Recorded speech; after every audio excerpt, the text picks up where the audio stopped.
Shalom, perkenalkan saya Maria Kiren Oro, NIM 200101014, kelas D semester 2. Pada saat ini saya akan memenuhi tugas ujian akhir semester mata kuliah Filsafat Umum.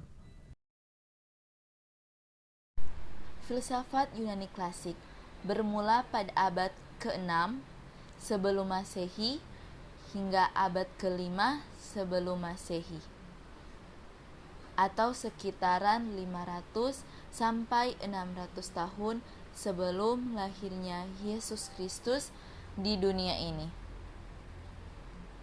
Filsafat Yunani awalnya dipengaruhi oleh mitologi Yunani dan peradaban tetangganya, Mesir dan Babilonia atau sekarang ini Irak, di mana kedua bangsa tersebut merupakan tempat nabi-nabi berdakwah dan menyebarkan ajarannya.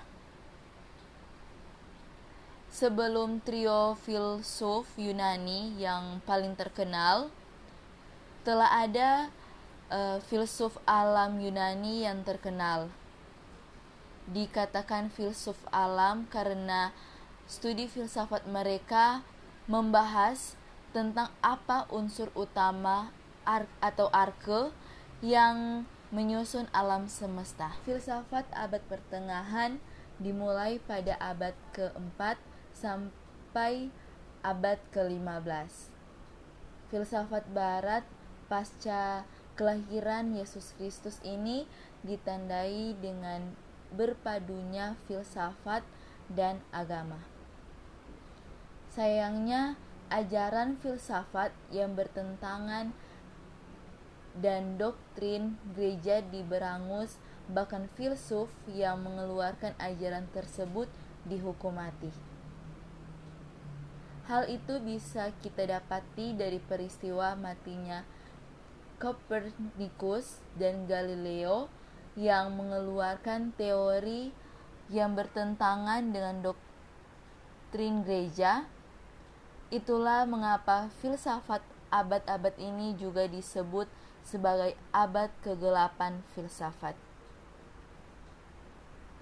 Filsuf tersebut salah satunya adalah Thomas Aquinas dengan teorinya yang paling terkenal, 5 argumentasi pembuktian keberadaan Tuhan. Filsafat abad modern berawal dari abad 16 hingga abad ke-19. Filsafat abad modern didahului oleh pergerakan filsuf yang menentang dominasi gereja pada pertengahan abad ke-16. Lahirlah gerakan Renaissance di Prancis dan Italia. Intinya, Eropa berada pada zaman pencerahan. Filsafat kemudian memisahkan diri dari kungkungan agama versi gereja. Lahir filsuf-filsuf pada zaman ini diantaranya Francis Bacon, Thomas Hobbes, Immanuel Kant, dan John Locke. 5 aliran filsafat modern. Empirisme. Empirisme adalah aliran yang menjadikan pengalaman sebagai sumber pengetahuan. Teori Francis Bacon. Pengalaman dan sumber pengetahuan. Idealisme. Idealisme adalah mencari suatu dasar, yakni suatu metafisika yang ditemukan lewat dasar tindakan sebagai sumber yang sekonkret-konkretnya. Tokoh-tokohnya adalah Immanuel Kant dan Plato. Kritisme. Kritisme adalah mengadakan penyelidikan terhadap peran ilmu pengetahuan. Tokohnya yaitu Immanuel Kant. Selanjutnya, rasionalisme. Rasionalisme adalah paham yang mendasarkan pada rasio sebagai sumber kebenaran tertinggi, materialisme yang meletakkan materi sebagai nilai tertinggi. Tokoh-tokohnya yaitu Spinoza dan Leibniz. Yang terakhir, pragmatisme. Filsafat pragmatisme ini berarti suatu aliran yang mengajarkan bahwa yang benar adalah apa saja yang membuktikan dirinya sebagai yang benar dengan akibat-akibat yang bermanfaat secara praktis. Tokoh-tokoh yaitu William James dan John Dewey. Filsafat sebagai metode menunjukkan cara berpikir dan cara mengadakan analisis yang dapat dipertanggungjawabkan untuk dapat menjabarkan ideologi Pancasila.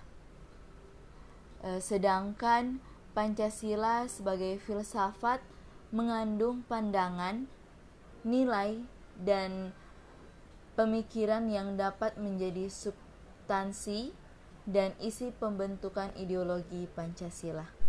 Secara luas, pengertian Pancasila sebagai ideologi negara Indonesia adalah visi atau arah dari penyelenggaraan kehidupan berbangsa dan bernegara di Indonesia, yaitu terwujudnya kehidupan yang menjunjung tinggi ketuhanan, nilai kemanusiaan, kesadaran akan kesatuan, berkerakyatan, serta menjunjung tinggi nilai keadilan.